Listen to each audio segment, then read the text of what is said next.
ମାନଙ୍କର ରହିବା ଘର। ଏବେ ଆମେ ରୁଲ୍ସ ଯେଉଁ ଏବେ ଆକ୍ସିଡେଣ୍ଟ ହେଉଛି, ଆକ୍ସିଡେଣ୍ଟ ପାଇଁ ସଡ଼କ ସୁରକ୍ଷା ନିହାତି ଦରକାର। ରେଡ୍ ଲାଇଟ୍ ଜଳିଲେ ଆମେ ରହିବୁ, ଆଉ ୟେଲୋ ଲାଇଟ୍ ଜଳିଲେ ଆମେ ଯିବାକୁ ପ୍ରସ୍ତୁତ ହେବୁ, ଆଉ ଗ୍ରୀନ୍ ଲାଇଟ୍ ଜଳିଲେ ଆମେ ସହଜରେ ଯିବୁ। ଯଦି ଏଇ ଆମେ ମାନିବୁନୁ ଆମେ ଆକ୍ସିଡେଣ୍ଟର ଶିକାର ହେବା। ସେଇଥିଲାଗି ଆମେ ଏଇ ନିୟମ ମାନି ଚଳିବୁ।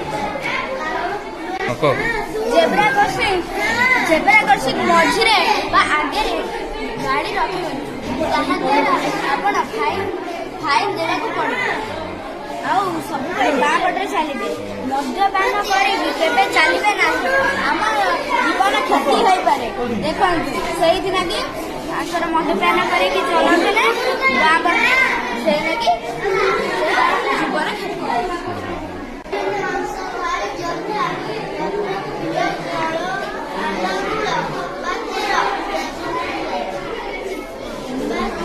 ଗୀତ ଆରମ୍ଭ